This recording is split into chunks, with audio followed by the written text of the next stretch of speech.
Welcome to the MMA Outsiders podcast with Andrew Pearson and AJ Hill.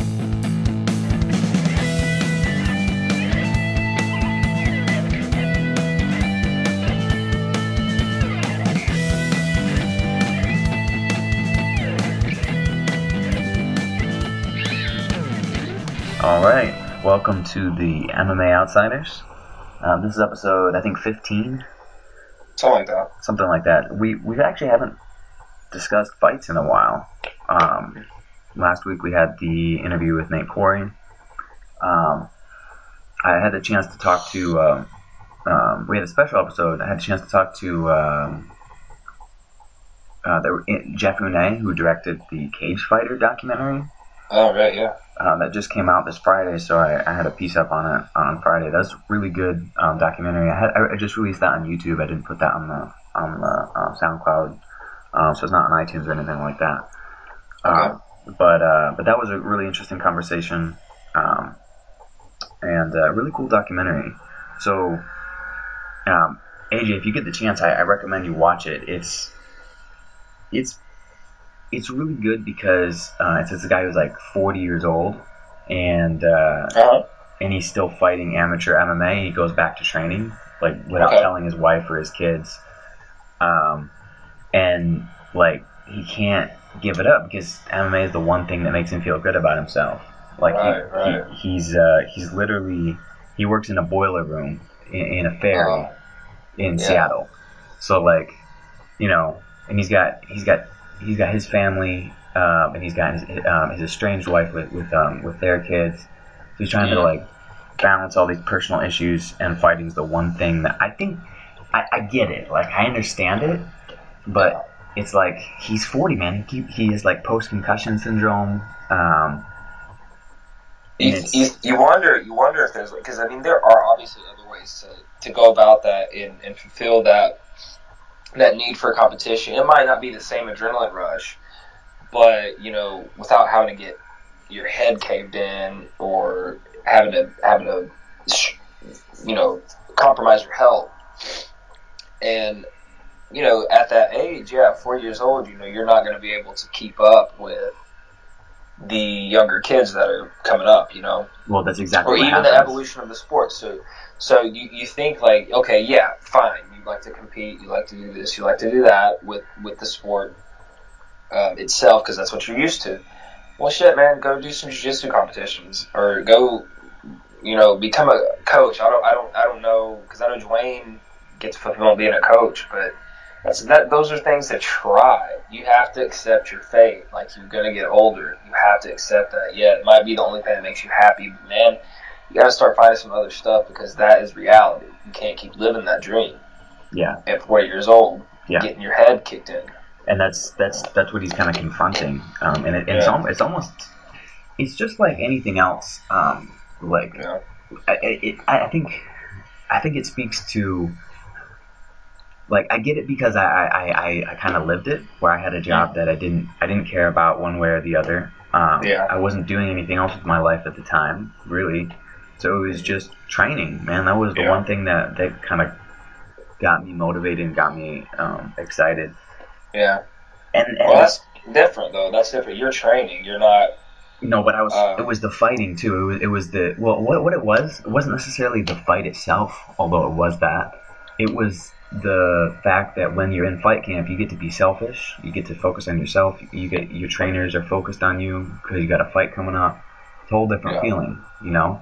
You get this one-on-one attention because, you know, the gym is, you know, you're representing the gym, and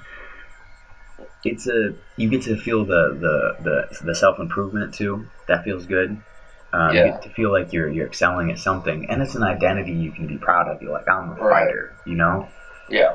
I mean, he said it in the documentary pretty early on. He's like, this is the one time that I like myself. And the guy filming it, it's an incredible documentary because it doesn't feel like a documentary. It's like, this is too good. Like, these conversations are too real, too perfect. But it's 100% real. And, you know, the guy filming it, which is a story in and of itself, He said that moment when the guy had that conversation and his wife was saying like, you always promise you quit and you never do. And he's like, she's like, what is it? Is it your dad? What's going on? And the director was like, that moment, that was when I knew I had more than just like a short film. I had like a full length documentary. Wow. So, yeah. You know what just happened? What happened? You know what just happened? I just watched the movie because you just told me the movie right there. So now I don't need to watch the movie. No, you still need to watch it because there's so much I'm not like. I'm just kidding.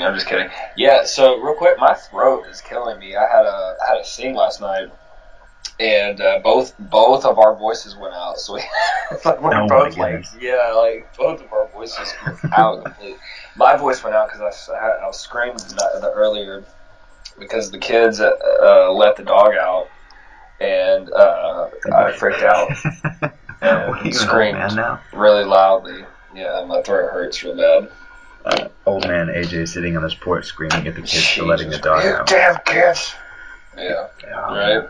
That's hilarious. So, we had some fights last night, and man. Yeah, they weren't. Only about two of them were. I mean, like there were good fights early on, but like, man, they are not putting on fight cards that have any. They're not. Whoever's the matchmaker. I mean, the matchmaker's all right, but real quick, before we get any further, because the only one that really like stood out to me was Valentina. And did you read the stats on that? 230 to 3. She outlanded her like 217 to 1, but she threw about 230 strikes to 3. Yeah, the girl landed one strike. One punch, and it was the only significant thing she did in that whole fucking fight. That's outclassed. That is another level. They should never have made this fight. Fuck no. It was bad. I was like, what the fuck? I was watching it. She had the shit kicked out of her the whole time. On top. No, yeah. Shevchenko's arguably the best female fighter on the planet. And they booked her with a newcomer who was making her debut, and I mean, there's plenty of blame to go around. Like you can blame Mario Yamasaki. Eve Edwards on the broadcast afterwards called him the worst referee we have in MMA, which is probably 100% fair. Mario Yamasaki? Yeah, like he's up there with what's that guy's name? Oh, Mazzagatti. Steve Mazzagatti. Yeah, he's up there with those guys. Yeah. I mean, like, it's not an easy job, but you gotta, like, the fact that he was only just beginning to consider, like, stepping in the second round when she was taking literally hundreds of unanswered punches was appalling. So I have a theory on this. So, because I thought the same thing whenever in the Lyoto fight, whenever Lyoto kicked his legs out from under him, and he was trying to jump past his guard, and they were like doing that dance for a few minutes where Eric Anders was on his back, and Lyoto was trying to get past, and it was for like way too long. It was like 3 minutes. Yeah. So it was in Brazil, right? My theory is that they treated it a little bit differently because in Brazilian Jiu-Jitsu they kind of. I feel like with the Lyoto and the Eric Anders thing, they don't care if it's on the ground or not. You know what I'm saying? Like here, remember where that fight we went to? That people were screaming, "Stand him up, stand him up, stand him up," because they were used to watching boxing. That's my theory. So I wonder if he was trying to see if the Priscilla chick would shrimp or something, or see what she could do on the ground. You know what I mean? He had her in the crucifix, though. I know. Oh, I know. And that's in what mouth? I'm saying, though. I know. Like it should have been stopped. And he's a martial artist himself. Yamasaki's a black belt in BJJ. So he should have known, though. He should know. Like, there was looking at the fight, you're like, okay, it's not fun past like minute 1 because it's clear there's no competition. This is not going to be a competitive fight. Right. You have two athletes that are like worlds apart in terms of their skill levels. Oh my god, it's no like him and Mazzagatti, the difference is, I think that makes him the worst, Mario Yamasaki, because he should know better. Like, well, they all he's should, trained. but Yeah. Well, no, I'm just saying he should know better because he's an instructor and he's a martial artist. Mazzagatti is some schmo. You know, he doesn't know shit about it other than being in the cage, refereeing and fucking up people's records and shit. yeah, like, I understand. I kind of understood why he let it go to the second round, even though. That's why I think that. I just. But like think when that she got her in the crucifix, man. Yeah. Like after about 10 punches, it should have been over. Over. And he wasn't even considering it. He wasn't even like when she got to mount. He was kind of he like moved a little bit, and I was like, dude, what do you have to see here? What do you have to see to stop this fight? Exactly. Maybe he's got a blood fetish. I mean, it's two chicks fighting, bro. That's what Vinny Magalhaes was insinuating on Twitter. I don't know about that, but it's something. Maybe. Who knows? I mean, good blur. Yeah. So, you know, it is. I honestly, I don't know if. I think there's some weird shit with the ground fight and stuff going on. Because I thought the same thing in the Lyoto fight. Like, I was just like, stand the fuck up. I was the opposite in that one. Do what? I was the opposite in that one, but I may have been biased, you know, because I'm a big. Well, it was just going on way too long because he already kicked his leg out from under him. All right, so standing back up and do it again, keep kicking his leg. It was just going on too long. Where if it had been in America, the ref would have jumped in and said, "All right, stand up," because nobody was doing anything. Yeah. Eric Anders was on his back. He was just trying to catch Lyoto in the guard and half guard and stand back up, which that's what fucking happened. Yeah, you know, so he stood up anyway. But Lyoto dove in with punches. That's what ended up happening. I mean, he landed a couple shots. But it took him forever to do that. Like he kept trying to get past his guard and get in side control. That's true. It did take him. It was too long. Like that's all I'm saying. Like I just think there's this bias over there, just because it's BJJ. Like people are a little bit more open to the ground stuff. That's why I just think that might be something. I don't know. But it could be the WME people want to get ratings. If the girl gets the shit kicked out of her a little bit longer, then people will tune in a little bit more. People will become a little bit more will be talked about, basically. I don't know. There's a lot of factors there. You got to remember that UFC's still a business and they're putting on shit shows, and they got to do what they got to do, you know. Do you, from what you saw at the main event, do you think Machida deserved to win it? Yeah. Oh, yeah.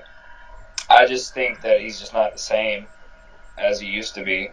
No, he's clearly not. I think that's the part that, like, when you watch him take any punch, like a flush punch, and it's like, oh man, is he gonna go down from this at this point? You know, it was good to see him not get knocked out, and it was good to see him win.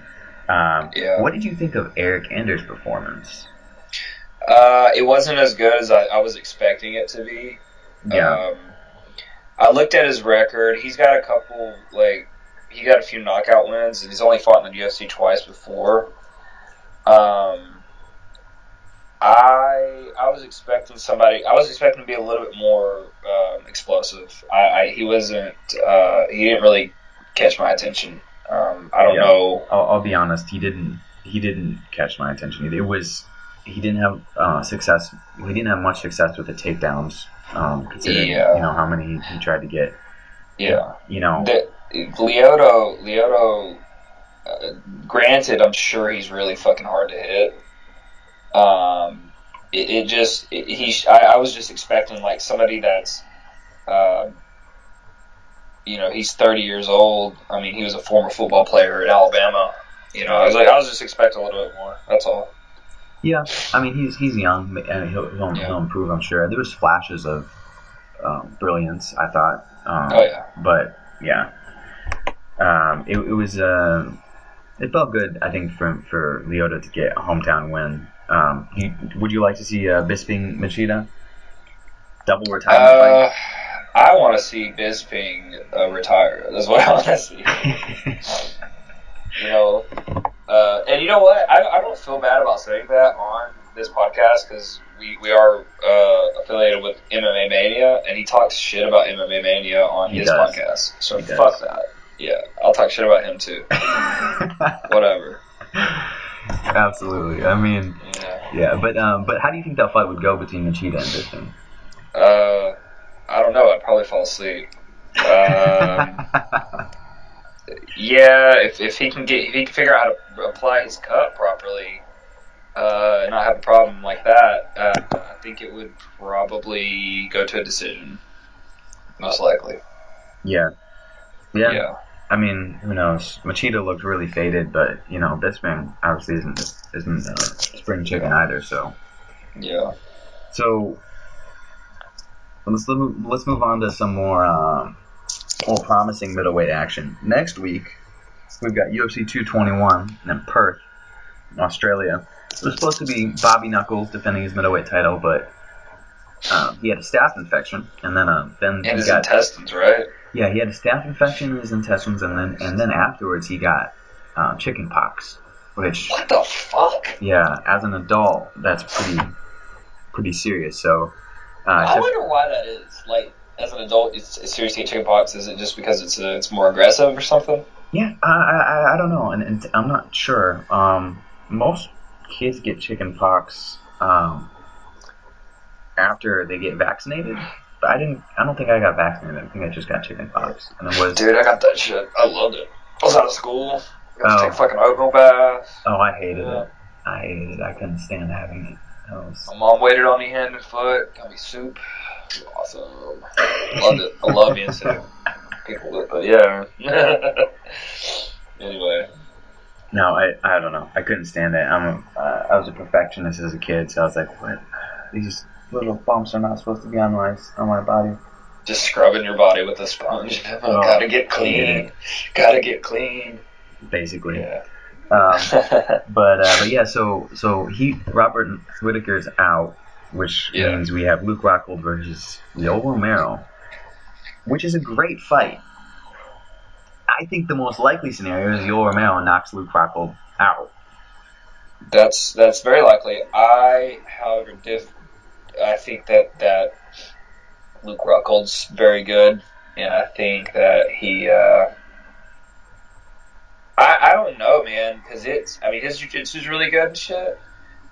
The grappling competition, the grappling phase of this fight is really interesting to me. Yeah. Because Yoel Romero is obviously a ferocious wrestler. He's an Olympic level silver medalist wrestler. Yeah. He's incredibly athletic, but he gets tired. And Luke Rockhold is maybe the best anti-wrestler in this division. Robert Whittaker's really good at staying on his feet, but I think Luke Rockhold, his pure grappling, defensively, and once it hits the mat, is better. And from top position especially, if he gets top position, he's a killer. But he's also good from the bottom. Luke Rockhold's a really well-rounded grappler, and that to me makes this really interesting. Because if I'm Yoel Romero, I'm going to try and keep this standing, and I'm going to try and knock him out. But you can't really predict what Yoel Romero is going to do. Yeah, that's the scary thing with him. I mean, speaking of crazy knockouts, his knockout on Lyoto, his knockout on Chris Weidman, it was very instantaneous. It was very out of nowhere, very surprising. Yeah.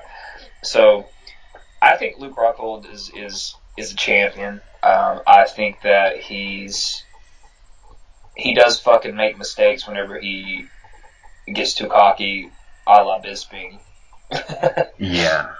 But when he fought David Branch, he kind of well, you know what? Too, he did get caught with Vitor too back when he first signed with the UFC. That's what I'm saying. So the possibility is there. It is very much there. He's just got to not be stupid and not be cocky and be very, very smart about his fighting. Like don't assume that Yoel's, and I'm sure he's really looking at it. I'm not saying he's professional and everything like that, and he wants his belt back. So, when we say that we always talk up Yoel, which is which is necessary because he's good, and he's for a 39-year-old man, 40-year-old man, is insanely athletic and very, very, very talented at MMA. When we see him fight, when we saw him fight Robert Whittaker, it was the same thing. We were like, shit, I don't know, man. Robert Whittaker, I mean, he's going to win this, but we were kind of we're terrified for him, right? Yeah, absolutely. And he went in there and lost. Like, Robert Whittaker beat his ass. Luke, I think, can do the same thing. I don't think Luke knocks him out. Maybe if he kicks him in the fucking head, but whatever. Maybe. I doubt it. I have a hard time seeing Luke submit him. The only outcome I think is he like you said, tires him out, withstands the storm, tires him out, and win the points. I think Rockhold's main weapon on the feet is obviously his kicks. Yes. And we saw Robert Whittaker use kicks very well against Rockhold. So that's a possibility. Whittaker's mostly using that push kick, that front kick. Yeah. But I mean, Rockhold can use his front kick, and he has the round kicks. That's really his game. Yeah. So for Romero, if Romero's just doing his thing, kind of bouncing around at range, I could see Rockhold kind of lighting him up with those. Yeah. For sure. Again, for me, I don't know. It's a good fight. There's a lot of variables. Yeah. It's a matter of can Romero kind of push forward, take away that kicking range, and get into boxing range, because that's where Rockhold is really bad. Mm-hmm. Like his head movement is kind of predictable. Obviously, his chin is suspect at this point. And when you hit him, he doesn't have the best response. Even against David Branch, he was like shelling up and just kind of robotically just taking punches. Yeah. Which is really worrying, especially against the guy who hits hard as Romero. Yeah. So, yeah, I think the question is one of range. Like, if it's in kicking range, I think Rockhold's winning. If it's in boxing range, I think Romero's winning. If it's in wrestling, grappling range, that's where it gets really interesting. Even in the clinch, it's interesting because Rockhold's really strong there. Yeah. So, but you know what though? Like, I was listening to the Ben Askren's podcast with Joe Rogan, and he was talking about like wrestlers, like specific. He was kind of just up talking like wrestling and the benefits of wrestling and talking about how strong wrestlers are. Yeah, like he said, he was saying, you know, he forgot how strong like just pure wrestlers are, because, you know, when you grapple in MMA, you grapple with all different types of people, all different types of backgrounds and stuff. And he started a wrestling school with his brother. I think he had two of them in Milwaukee. And he was saying just when you grab a hold of like a college wrestler, he's like, holy shit. He just says it's just another level. Like, you just don't, or they grab a hold of you in the clinch. They've drilled these things hundreds and thousands of times.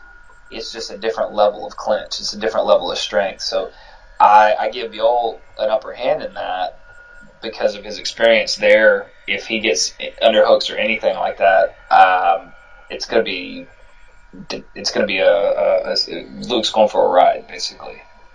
Luke is very strong in the clinch, I agree, but I don't see why he would want to grapple with Joe Romero. I just don't think that's a good idea. Maybe because, I mean, yeah. I just don't think it's a good idea. I just think that's like a terrible, that should not be on the game plan. only getting the fuck out of the clinch should be the game plan on that one. Just stay at long distance and work your kicks. Yeah, just fucking stay there and catch him and work on points. Be a kickboxer for the night. Don't fucking try to wrestle him. The reason I was thinking maybe it might behoove him to grapple is if Romero gets in boxing range, he's got to either clinch or he's got to get out. You know. Yeah. So. You know, for sure. If it comes to that, you know, I'd rather him clinch than stay in boxing range and get lit up. Yes. But also, if you can tire Romero out over 5 rounds, at the end, Robert Whittaker had top position. You know, right? So if Luke Rockhold can tire him out, and I'm not 100% sure Rockhold has amazing cardio either, because every UFC fight he's had has been a finish. In Strikeforce he went the distance, but since he's been in the UFC, every fight has been a finish, and he looked like he was getting tired against Weidman. Yeah. Before Weidman threw the stupid spinning kick. But even in that fight, if he gets on top of you, man, like, if he gets on top of like a tired Yoel Romero, it could be bad. Absolutely, yeah, absolutely. Was it cardio makes us cowards, or what's that quote? Exhaustion makes cowards of us all. Yeah. So, yeah, no, that's gonna be an interesting one. And then that's about the only interesting fight on that card. You got, besides Mark Hunt versus Curtis Blades, the co-main event. That's kind of fun. Yeah, that's gonna be dope. I'm curious to see how Mark Hunt does. He's good. I mean, obviously he's still good, but he's kind of hit or miss. And Curtis Blades is a really good wrestler. The JUCO champ, national champ. Yeah, junior college national champion. And Curtis Blades, I mean, he was the only guy to test Francis Ngannou before Ngannou fought Stipe. Up and coming, one of the few up and coming heavyweights. So it'll be interesting to see how that fight goes. Yeah, for sure. I think the winner would be a good candidate to fight Ngannou again, especially if it's Mark Hunt, because he said he wants to take that fight. So that'd be kind of interesting. Well, you don't think Francis deserves another title shot of redemption? Not yet. Yeah, I was so happy when Stipe won that, man, and he just kind of spit in the UFC's face in a way, man. It was beautiful. That was awesome, and now he has a bona fide super fight coming up. Mm-hmm. By the way, we haven't had a chance to talk about this because we haven't talked about fights in a while. Who do you have in the DC Stipe super fight? Ooh, oh man, I have no idea. It's going to be a very exciting fight. I got to go with Stipe, man. Yeah. I really do. I got to go with Stipe. I've got to as well. Before I saw them fight kind of on the same night, and before I saw the Ozdemir fight, I would have given DC a pretty good chance. Yeah. But his striking defense has not improved, man. Like, he's got a really good chin, but he does that, I don't know why it kind of stays that way, but he stands really upright, but then he kind of ducks at the waist. And I just think Stipe hits really hard, man. And I don't know. I just think I don't think it's gonna go well for DC. Maybe I'm wrong, but I don't think it's gonna go well. Yeah. I mean, I'll be surprised if it did. I mean, but then again, DC's not gonna be as depleted. True. And he's gonna come in at heavyweight. Maybe his remember when everyone used to call him Black Fedor? Yeah. Maybe his power will come back when he doesn't have to cut weight. Well, yeah. I mean, sorry, I'm yawning. Had a long night. It's okay, man. Yeah. These fights are killing everyone. Oh, I know. This part of it. I think that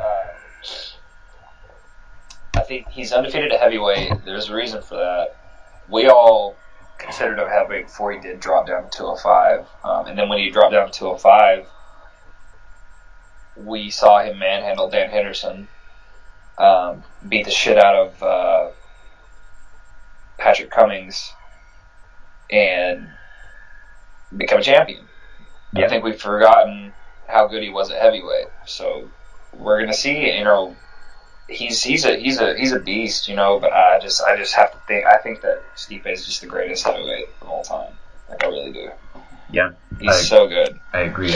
I what I really want to see is Stipe versus John Jones. So if John Jones can avoid a 4-year suspension, he will. I think he'll be back. You think so?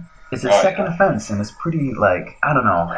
The thing about John Jones is like, it was such a weird thing he popped positive for. It's like, was he intentionally juicing, or was he just being reckless again? I don't give a shit. As long as he comes back and wins, I don't give a fuck. No, I don't want to see him come back and get knocked out, but, Yeah. Oh, that would be beautiful, too, but I'm convinced that he's, like, the best fucking fighter of all time. Like, I don't think that's going to happen anytime soon. That dude is so good. That dude can take 2 years off, come back, and knock out David Cormier, get a fucking championship belt. PEDs or no, that's impressive. Yeah, it is impressive. Yeah. Man, Stipe is the only guy I think I really give. Maybe if Ngannou comes back with some more patience and better cardio, but right now Stipe is the only guy that I would have any confidence in picking over John Jones. And even then, I'm hoping he wins, but I'm not 100% confident. Right. So, but yeah, I mean that's a great fight. That's a bona fide super fight. I'm really happy for both guys. They're gonna get paid. It's gonna be a big fight. I think. Like, you think casuals are gonna be like, oh yeah, we need to watch this? Yeah, I can see that if they push it properly. Yeah, if they push it like Stipe, the guy that beat the shit out of our baby boy, and Daniel Cormier, the current light heavyweight champion, and they fucking push it properly. I mean, there's no fucking reason these guys can't push their champions. It's almost like they're pushing their business more than pushing their champions and their fighters. You know? Yeah. We talked to Nick Hoy about that last week, and it's like I think because they're working with a skeleton crew, they don't have the resources to push everyone the way they should. Right. I think that's a big part of it. Well, and then, you know what? Fucking figure it out, because this is just affecting your business. You know. Yeah. There's no fucking reason that one of the largest companies, entertainment businesses in fucking Los Angeles in the world, that controls so much other shit in Los Angeles. Las Vegas. No fucking WME's not based in Las Vegas. Oh, right. Yeah. Yeah. There's no fucking reason you can't afford to hire proper people in marketing. Just because somebody has a degree in marketing, just because somebody has experience with marketing in another venue, doesn't mean that they're going to be doing so well in mixed martial arts. They got to understand that shit. You know, I mean, it's very frustrating. It is, because you have Conor that's not even fucking coming back. He's not coming back. I don't think he's coming back. Would you come back if Khabib was fighting for an interim title? Would you come back and fight Khabib? If I was Conor? Fuck no. I would probably angle for a rematch with Floyd, frankly. Which is exactly what he's doing. Getting my ass kicked on the ground. Although, dude, Conor, did you watch that BJJ Scout thing with Conor and his anti-wrestling tactics? I never got a chance to watch that. It's very good, and it gave me a different perspective on Conor's fighting style. And it was like, wow, he is really good. Like, he's not just a striker, basically, is what I'm saying.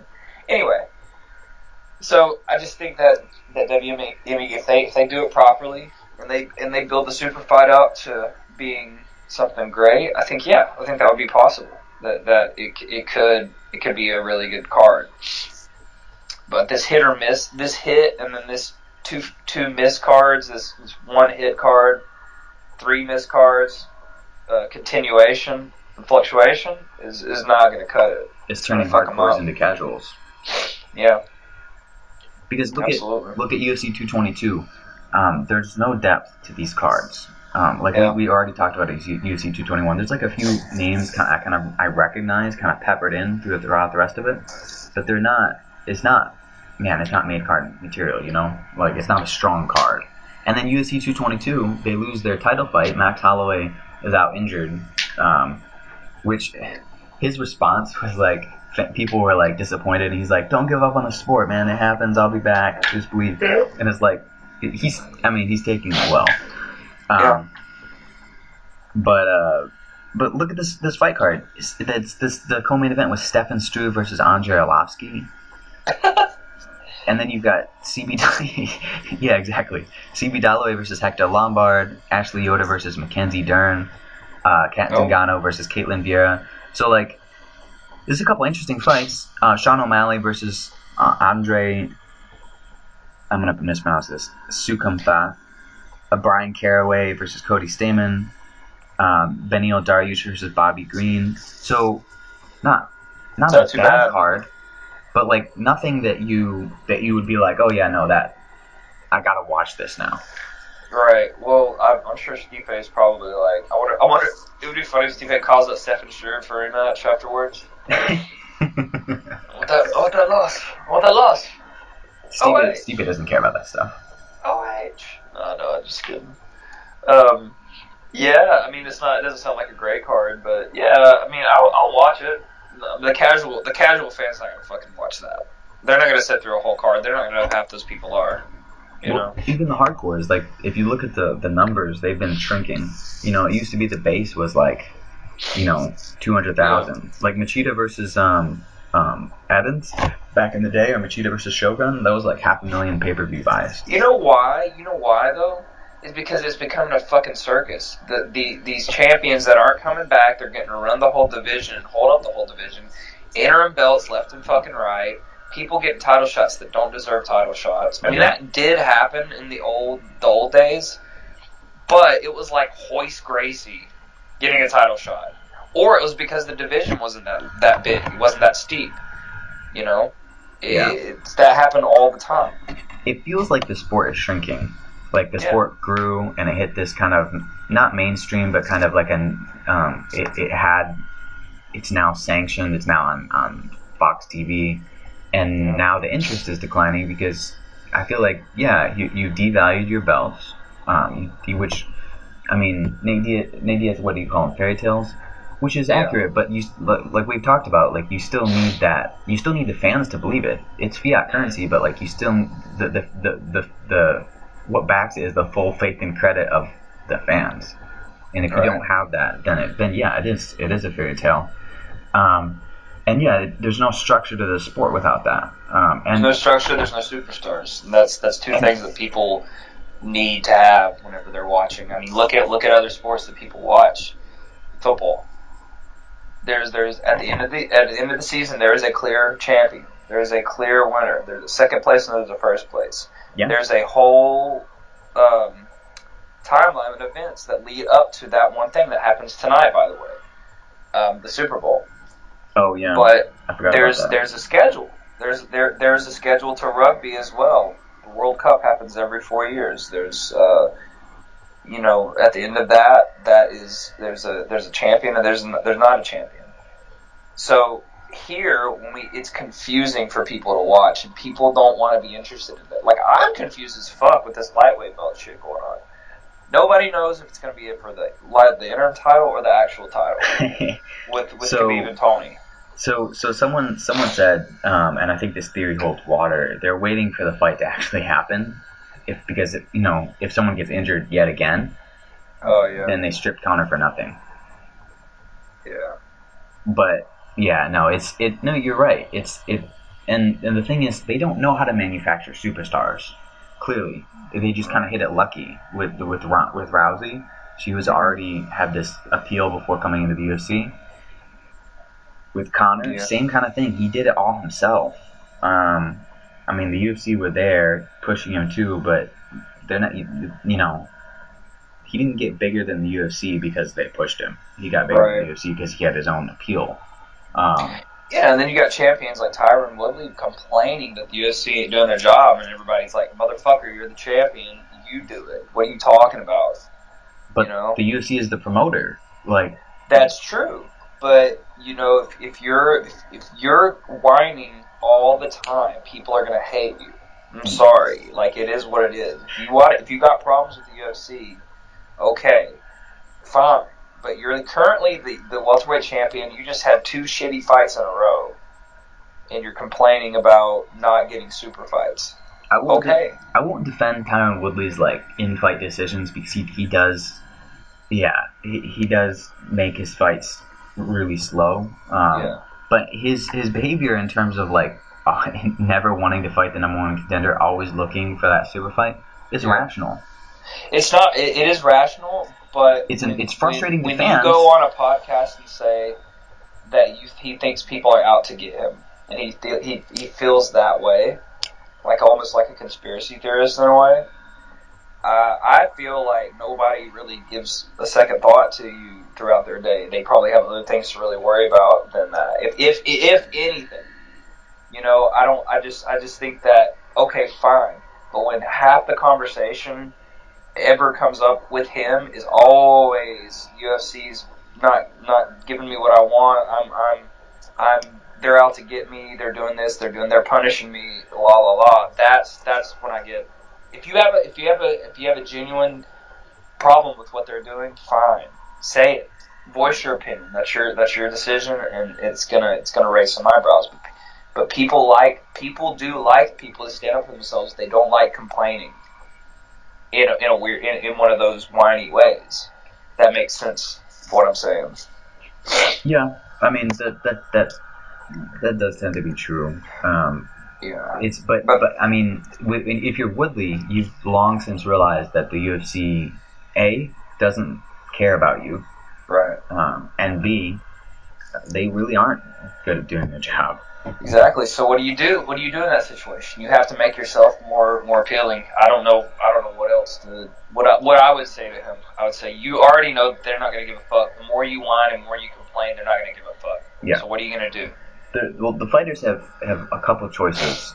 One is first of all, the champions are the only ones who have really any leverage. That's the only reason Woodley can act the way he acts, because he has a belt. So like the reason that no one else is really, everyone else has to take the fights the UFC gives them. Right. Like they have no leverage. The fighters, the champions are the only ones with a little bit of leverage because they have the belt. The UFC can't reasonably strip them. And then Conor has a lot of leverage, and he's the only one. Right. But the only real like long-term solution is for the fighters to organize and collectively bargain. Right. When we talked to Nate Quarry about it, he was like, yeah, it takes one or two people to kind of lead it. The problem with fighters is, I mean, it's like herding cats. These guys are intensely individualistic for the most part. So collective action isn't going to come naturally to them. They're American, so they're already less inclined, like culturally and politically, to be willing to kind of put aside their interests in the interest of everyone. So they're easy to divide. Right. Because like you said, like Americans, we hate complaining. Like if you just go and do it yourself, then if you're gonna complain, Right. So, and that's a natural human impulse, but it's a very American. Absolutely, no, it's a natural human impulse. Absolutely. And I think it's also what he's doing. What he's saying is not crazy. I'm not saying that what he's saying is wrong when he is speaking out against Dana and the UFC. What I'm saying is, it's too often, and it's always the same thing, and it just sounds like complaining, Well, yeah. I mean, it is complaining, but then again, like, yeah. I mean, it's partly because it's Tyron Woodley, and it's like, yeah, we would, if he was knocking people out every fight, I think we'd be probably singing a different story. Yes, exactly. I mean, but he's like, I'm the greatest welterweight of all time, and I'm like, yeah, but are you? Like, you're not dominant. Like, you're not dominant like GSP was. I mean, so stop saying shit like that. Was Ben Henderson the greatest lightweight of all time? Exactly. I mean, he defended the belt 4 times, or 3 or 4 times. Yeah. 3 times. Just as often as BJ Penn did, but I don't think anyone is looking back and saying Ben Henderson was the best lightweight of all time. Well, Tyron, his whole thing is like, well, I had my game plan, and that was my game plan. It's like, yeah, I get it. Dude, I get it. Like, I'm trying not to get knocked the fuck out either by Wonder Boy Thompson, and I'm trying not to get submitted by. Here's one for you. Is Jose Aldo the greatest featherweight of all time? Yeah. But his fights looked a lot like Tyron Woodley's. A lot of them. You think so? Yeah, quite a few. He was dominant, though. Like, he was undefeated for 11 years and shit like that. He had do you remember the Kenny Florian fight? Mm-hmm. He didn't do... I mean, I watched it. Like, he didn't really do much. Shit. So, I mean, like, That was in Houston, right? I think that was in Houston, actually. Yeah. Long before I moved here. But, yeah, man, it was... Jose Aldo spent the last half of his career... taking as much time as he could off during his fights, like 3 or 4 minutes at a time where he didn't hardly throw a strike. Right. And then he would steal rounds with like a few powerful strikes. Really kind of, in a way, pretty similar. Yeah. So, there's that. I don't know. It's like, I don't know. I mean, you know what? I think he is currently like the most decorated featherweight. I think that Max Holloway is going to be the best of all time. Yeah, I think Max Holloway will be the best. He has the potential for that. Yeah. So anyway, well, man, you got anything else we want to talk about? Yeah, I mean, I'm trying to think. We had a usual unstructured discussion. Okay, here's one. TJ Dillashaw turned down a rematch with Cody Garbrandt. Good. And I say, kudos to him. Because, good. Yeah, because he was like, remember his fight with Dominic Cruz, how close that was? Yes. And it took him 2 years to get a rematch for a title fight? Yeah, absolutely. And he brought that up. He's like, man, I'm not taking this fight. Last time it took them 2 years to give me a rematch. I'm not giving this guy a rematch in like a month's notice.